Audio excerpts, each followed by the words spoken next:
धर्म शास्त्र का उपदेश।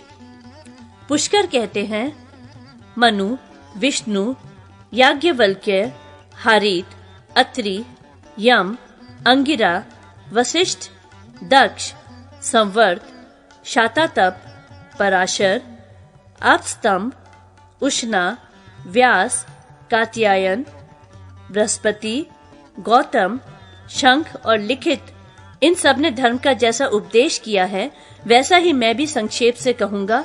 सुनो, ये धर्म भोग और मोक्ष देने वाला है। वैदिक कर्म दो प्रकार का है, एक प्रवृत्त और दूसरा निवृत्त। कामना युक्त कर्म को प्रवृत्त कर्म कहते हैं। ज्ञान पूर्वक निष्काम भाव से जो कर्म किया जाता है उसका नाम निवृत्त कर्म है। वेदाभ्यास, तप, ज्ञान, इंद्रिय संयम, अहिंसा तथा गुरु सेवा ये परम उत्तम कर्म निश्रेयस मोक्ष रूप कल्याण के साधक हैं। इन सब में भी आत्मज्ञान सबसे उत्तम बताया गया है। वे संपूर्ण विद्याओं में श्रेष्ठ है। उससे अमृतत्व की प्राप्ति होती है। संपूर्ण भूतों में आत्मा को और आत्मा में संपूर्ण भूतों को समान भाव से देखते हुए जो आत्मा का ही यजन आराधन करता है वह स्वराज्य अर्थात मोक्ष को प्राप्त होता है। आत्मज्ञान तथा शम मनोनिग्रह, इसके लिए सदा यत्नशील रहना चाहिए। ये सामर्थ्य या अधिकार द्विज मात्र को विशेषतः ब्राह्मण को प्राप्त है, जो वेद शास्त्र के अर्थ का तत्वज्ञ होकर जिस किसी भी आश्रम में निवास करता है वह इसी लोक में रहते हुए ब्रह्म भाव को प्राप्त हो जाता है। यदि नया अन्न तैयार हो गया हो तो श्रावण मास की पूर्णिमा को अथवा श्रवण नक्षत्र से युक्त दिन को अथवा हस्त नक्षत्र से युक्त श्रावण शुक्ला पंचमी को अपनी शाखा के अनुकूल प्रचलित गृह सूत्र की विधि के अनुसार वेदों का नियम पूर्वक अध्ययन प्रारंभ करे। यदि श्रावण मास में नई फसल तैयार न हो तो जब वह तैयार हो जाए तभी भाद्रपद मास में श्रवण नक्षत्र युक्त दिन को वेदों का उपाकर्म करे और उस समय से लेकर लगातार 4.5 मास तक वेदों का अध्ययन चालू रखे। फिर पौष मास में रोहिणी नक्षत्र के दिन अथवा अष्टका तिथि को नगर या गांव के बाहर जल के समीप अपने ग्रहोक्त विधान से वेद अध्ययन का उत्सर्ग त्याग करे। यदि भाद्रपद मास में वेद अध्ययन प्रारंभ किया गया हो तो माघ शुक्ला प्रतिपदा को उत्सर्जन करना चाहिए। ऐसा मनु का कथन है। शिष्य, ऋत्विज, गुरु और बंधुजन इनकी मृत्यु होने पर 3 दिन तक अध्ययन बंद रखना चाहिए। उपाकर्म, वेद अध्ययन का प्रारंभ और उत्सर्जन, अध्ययन की समाप्ति, जिस दिन हो उससे 3 दिन तक अध्ययन बंद रखना चाहिए। अपनी शाखा का अध्ययन करने वाले विद्वान की मृत्यु होने पर भी 3 दिनों तक अनअध्याय रखना चाहिए। संध्या काल में मेघ की गर्जना होने पर, आकाश में उत्पात सूचक शब्द होने पर, भूकंप और उल्कापात होने पर, मंत्र ब्राह्मणात्मक वेद की समाप्ति होने पर तथा आरण्य का अध्ययन करने पर 1 दिन और 1 रात अध्ययन बंद रखना चाहिए। पूर्णिमा, चतुर्दशी, अष्टमी तथा चंद्र ग्रहण, सूर्य ग्रहण के दिन भी 1 दिन रात का अनध्याय रखना उचित है। 2 ऋतुओं की संधि में आई हुई प्रतिपदा तिथि को तथा श्राद्ध भोजन एवं श्राद्ध का प्रतिग्रह स्वीकार करने पर भी 1 दिन रात अध्ययन बंद रखें। यदि स्वाध्याय करने वालों के बीच में कोई पशु, मेंढक, नेवला, कुत्ता, सर्प, बिलाव और चूहा आ जाए तो 1 दिन रात का अनध्याय होता है। जब इंद्रध्वज की पताका उतारी जाए उस दिन तथा जब इंद्रध्वज फहराया जाए उस दिन भी पूरे दिन रात का अनध्याय होना चाहिए। कुत्ता, सियार, गधा, उल्लू, सामगान, बांस तथा आर्त प्राणी का शब्द सुनाई देने पर अपवित्र वस्तु, मुर्दा, शूद्र, अंत्यज, शमशान और पतित मनुष्य, इनका सानिध्य होने पर, अशुभ ताराओं में बारंबार बिजली चमकने तथा बारंबार मेघ गर्जना होने पर तात्कालिक अनध्याय होता है। भोजन करके तथा गीले हाथ अध्ययन न करें। जल के भीतर आधी रात के समय अधिक आंधी चलने पर भी अध्ययन बंद कर देना चाहिए। धूल की वर्षा होने पर, दिशाओं में दाह होने पर, दोनों संध्याओं के समय कुहासा पड़ने पर, चोर या राजा आदि का भय प्राप्त होने पर तत्काल स्वाध्याय बंद कर देना चाहिए। दौड़ते समय अध्ययन न करें। किसी प्राणी पर प्राण बाधा उपस्थित होने पर और अपने घर किसी श्रेष्ठ पुरुष के पधारने पर भी अनध्याय रखना उचित है। गधा, ऊंट, रथ आदि सवारी, हाथी, घोड़ा, नौका तथा वृक्ष आदि पर चढ़ने के समय और ऊसर या मरुभूमि में स्थित होकर भी अध्ययन बंद रखना चाहिए। इन 37 प्रकार के अनअध्यायों को तात्कालिक केवल उसी समय के लिए आवश्यक माना गया है।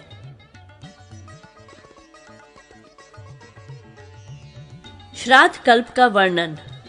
पुष्कर कहते हैं, परशुराम, अब मैं भोग और मोक्ष प्रदान करने वाले श्राद्ध कल्प का वर्णन करता हूँ। सावधान होकर श्रवण कीजिए।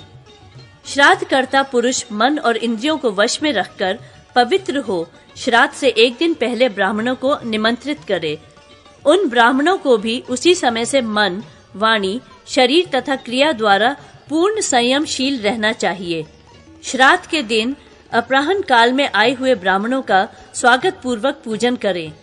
स्वयं हाथ में कुश की पवित्री धारण किए रहें। जब ब्राह्मण लोग आचमन कर लें तब उन्हें आसन पर बिठाएं। देव कार्य में अपनी शक्ति के अनुसार युग्म, 2, 4, 6 आदि संख्या वाले और श्राद्ध में अयुग्म 1, 3, 5 आदि संख्या वाले ब्राह्मणों को निमंत्रित करें।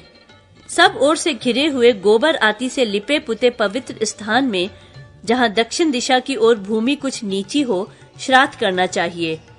वैश्वदेव श्राद्ध में 2 ब्राह्मणों को पूर्वाभिमुख बिठाएं और पितृ कार्य में 3 ब्राह्मणों को उत्तराभिमुख अथवा दोनों में एक एक ब्राह्मण को ही सम्मिलित करें। मातामहों के श्राद्ध में भी ऐसा ही करना चाहिए, अर्थात 2 वैश्वदेव श्राद्ध में और 3 मातामह आदि श्राद्ध में अथवा उभय पक्ष में एक ही एक ब्राह्मण रखें। वैश्वदेव श्राद्ध के लिए ब्राह्मण का हाथ धुलाने के निमित्त उसके हाथ में जल दें और आसन के लिए कुश दें। फिर ब्राह्मण से पूछें, मैं विश्व देवों का आवाहन करना चाहता हूँ। तब ब्राह्मण आज्ञा दे, आवाहन करो। इस प्रकार उनकी आज्ञा पाकर विश्व देवास आगत इत्यादि ऋचा पढ़कर विश्व देवों का आवाहन करें। तब ब्राह्मण के समीप की भूमि पर जौ बिखेरें। फिर पवित्री युक्त अर्घ्य पात्र में शन्नो देवी इस मंत्र से जल छोड़ें। यवोवसी इत्यादि से जौ डालें।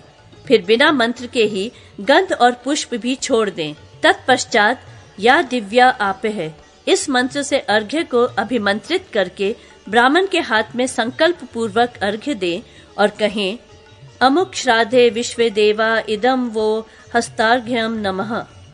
यूं कहकर वे अर्घ्य जल कुश युक्त ब्राह्मण के हाथ में या कुशा पर गिरा दें। तत्पश्चात हाथ धोने के लिए जल देकर क्रमशः गंध, पुष्प, धूप, दीप तथा आच्छादन वस्त्र अर्पण करें। पुनः हस्त शुद्धि के लिए जल दें। विश्व देवों को जो कुछ भी देना हो वे सव्य भाव से उत्तराभिमुख होकर दें और पितरों को प्रत्येक वस्तु अपसव्य भाव से दक्षिणामुख होकर देनी चाहिए। वैश्वदेव कांड के अनंतर यज्ञोपवीत अवसव्य करके पिता आदि तीनों पितरों के लिए 3 द्विगुण भुग्न कुशों को उनके आसन के लिए अप्रदक्षिण क्रम से दें। फिर पूर्ववत ब्राह्मणों की आज्ञा लेकर उशंतस्त्वा इत्यादि मंत्र से पितरों का आवाहन करके आयंतु नः इत्यादि का जप करें। अपहता असुरा रक्षामसि वेदिशदे ये मंत्र पढ़कर सब ओर तिल बिखेरें। वैश्वदेव श्राद्ध में जो कार्य जौ से किया जाता है वही पितृ श्राद्ध में तिल से करना चाहिए। अर्घ्य आदि पूर्ववत करें। संस्त्रव ब्राह्मण के हाथ से चुए हुए जल पितृ पात्र में ग्रहण करके भूमि पर दक्षिणाग्र कुश रखकर उसके ऊपर उस पात्र को अधोमुख करके ढुलका दें और कहें, पितृभ्य स्थानमसि। फिर उसके ऊपर अर्घ्य पात्र और पवित्र आदि रखकर गंध, पुष्प, धूप, दीप आदि पितरों को निवेदित करें। इसके बाद अग्नौकरण कर्म करें। घी से तर किया हुआ अन्न लेकर ब्राह्मणों से पूछें, अग्नौ करिष्ये, मैं अग्नि में इसकी आहुति दूंगा। तब ब्राह्मण इसके लिए आज्ञा दें। इस प्रकार आज्ञा लेकर पितृ यज्ञ की भांति उस अन्न की 2 आहुति दें। उस समय ये 2 मंत्र क्रमशः पढ़ें। अग्नये कव्य वाहनाय स्वाहा नमः, सोमाय पितृमते स्वाहा नमः। फिर होम शेष अन्न को एकाग्रचित्र होकर यथा प्राप्त पात्रों में, विशेषतः चांदी के पात्रों में परोसें। इस प्रकार अन्न परोसकर पृथ्वी ते पात्रम द्योर्पिधानम ब्राह्मणस्य मुखे इत्यादि मंत्र पढ़कर पात्र को अभिमंत्रित करें। फिर इदम विष्णु इत्यादि मंत्र का उच्चारण करके अन्न में ब्राह्मण के अंगूठे का स्पर्श कराएं। तदंतर तीनों व्याहृतियों सहित गायत्री मंत्र तथा मधुवाता इत्यादि 3 ऋचाओं का जप करें और ब्राह्मणों से कहें, आप सुख पूर्वक अन्न ग्रहण करें। फिर वे ब्राह्मण भी मौन होकर प्रसन्नता पूर्वक भोजन करें। उस समय यजमान क्रोध और उतावली को त्याग दे और जब तक ब्राह्मण लोग पूर्णतः तृप्त न हो जाएं, तब तक पूछ पूछ कर प्रिय अन्न और हविष्य उन्हें परोसता रहे। उस समय पूर्वोक्त मंत्रों का तथा पावमानी आदि ऋचाओं का जप या पाठ करते रहना चाहिए। तत्पश्चात अन्न लेकर ब्राह्मणों से पूछे, क्या आप पूर्ण तृप्त हो गए? ब्राह्मण कहें, हाँ, हम तृप्त हो गए। यजमान फिर पूछे, शेष अन्न का क्या किया जाए? ब्राह्मण कहें, इष्ट जनों के साथ भोजन करो। उनकी इस आज्ञा को बहुत अच्छा कहकर स्वीकार करें। फिर हाथ में लिए हुए अन्न को ब्राह्मणों के आगे उनकी जूठन के पास ही दक्षिणाग्र कुश भूमि पर रखकर उन कुशों पर तिल जल छोड़कर रख दें। उस समय अग्निदग्धाश्च ये इत्यादि मंत्र का पाठ करें। फिर ब्राह्मणों के हाथ में कुल्ला करने के लिए 1-1 बार जल दें। फिर पिंड के लिए तैयार किया हुआ सारा अन्न लेकर दक्षिणाभिमुख हो पितृ यज्ञ कल्प के अनुसार तिल सहित पिंड दान करें। इसी प्रकार मातामह आदि के लिए पिंड दें। फिर ब्राह्मणों के आचमनार्थ जल दें। तदंतर ब्राह्मणों से स्वस्ति वाचन कराएं और उनके हाथ में जल देकर उनसे प्रार्थना पूर्वक कहें, आप लोग अक्षयम अस्तु कहें। तब ब्राह्मण अक्षयम अस्तु बोलें। इसके बाद उन्हें यथाशक्ति दक्षिणा देकर कहें, अब मैं स्वधा वाचन कराऊंगा। ब्राह्मण कहें, स्वधा वाचन कराओ। इस प्रकार उनकी आज्ञा पाकर पितरों और मातामह आदि के लिए आप ये स्वधा वाचन करें, ऐसा कहें। तब ब्राह्मण बोले, अस्तु स्वधा। इसके अनंतर पृथ्वी पर जल सींचे और विश्व देवा प्रियंताम यूं कहें। ब्राह्मण भी इस वाक्य को दोहराएं, प्रियंताम विश्व देवा। तदंतर ब्राह्मणों की आज्ञा से श्राद्ध करता जप करें, मेरे दाता बढ़े, वेद और संतति बढ़े, हमारी श्रद्धा कम न हो और हमारे पास दान के लिए बहुत धन हो। ये कहकर ब्राह्मणों से नम्रता पूर्वक प्रिय वचन बोले और उन्हें प्रणाम करके विसर्जन करें। वाजे वाजे इत्यादि ऋचाओं को पढ़कर प्रसन्नता पूर्वक पितरों का विसर्जन करें। पहले पितरों का, फिर विश्व देवों का विसर्जन करना चाहिए। पहले जिस अर्घ्य पात्र में संस्त्रव का जल डाला गया था, उस पितृ पात्र को उतान करके ब्राह्मणों को विदा करना चाहिए। ग्राम की सीमा तक ब्राह्मणों के पीछे पीछे जाकर उनके कहने पर उनकी परिक्रमा करके लौटें और पितृ सेवित श्राद्धान को इष्ट जनों के साथ भोजन करें। उस रात्रि में यजमान और ब्राह्मण दोनों को ब्रह्मचारी रहना चाहिए। इसी प्रकार पुत्र जन्म और विवाह आदि वृद्धि के अवसरों पर प्रदक्षिणा व्रती से नांदी मुख पितरों का यजन करें। दही और बेर मिले हुए अन्न का पिंड दें और तिल से किए जाने वाले सब कार्य जौ से करें। एकोदिष्ट श्राद्ध बिना वैश्व देव के होता है। उसमें एक ही अर्घ्य पात्र तथा एक ही पवित्रक दिया जाता है। इसमें आवाहन और अग्नौकरण की क्रिया नहीं होती। सब कार्य जनेऊ को अपसव्य रखकर किए जाते हैं। अक्षयमस्तु के स्थान में उपतिष्ठ ताम का प्रयोग करें।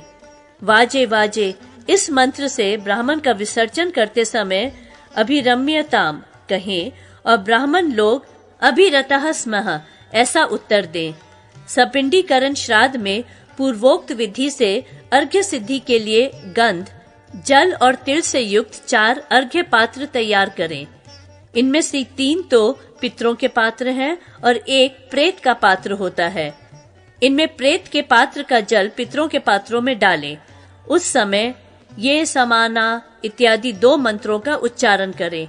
शेष क्रिया पूर्ववत करें। ये सपिंडीकरण और एकोदिष्ट श्राद्ध माता के लिए भी करना चाहिए। जिसका सपिंडीकरण श्राद्ध वर्ष पूर्ण होने से पहले हो जाता है, उसके लिए 1 वर्ष तक ब्राह्मण को सानोदक कुंभदान देते रहना चाहिए। 1 वर्ष तक प्रति मास मृत्यु तिथि को एकोदिष्ट करना चाहिए। फिर प्रत्येक वर्ष में 1 बार क्षया तिथि को एकोदिष्ट करना उचित है। प्रथम एकोदिष्ट तो मरने के बाद 11वें दिन किया जाता है। सभी श्राद्धों में पिंडों को गाय, बकरे अथवा लेने की इच्छा वाले ब्राह्मण को दे देना चाहिए अथवा उन्हें अग्नि में या अगाध जल में डाल देना चाहिए। जब तक ब्राह्मण लोग भोजन करके वहां से उठ न जाएं, तब तक उच्छिष्ट स्थान पर झाड़ू न लगाएं। श्राद्ध में हविष्यान के दान से 1 मास तक और खीर देने से 1 वर्ष तक पितरों की तृप्ति बनी रहती है। भाद्रपद कृष्णा त्रयोदशी को विशेषतः मघा नक्षत्र का योग होने पर जो कुछ पितरों के निमित्त दिया जाता है वह अक्षय होता है।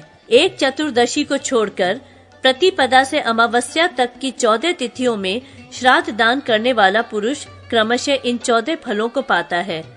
रूपशील युक्त कन्या, बुद्धिमान तथा रूपवान दामाद, पशु, श्रेष्ठ पुत्र, द्यूत विजय, खेती में लाभ, व्यापार में लाभ, 2 खुर और 1 खुर वाले पशु, ब्रह्म तेज से संपन्न पुत्र, सुवर्ण, रजत, कुप्यक, त्रपु सीसा आदि, जातियों में श्रेष्ठता और संपूर्ण मनोरथ।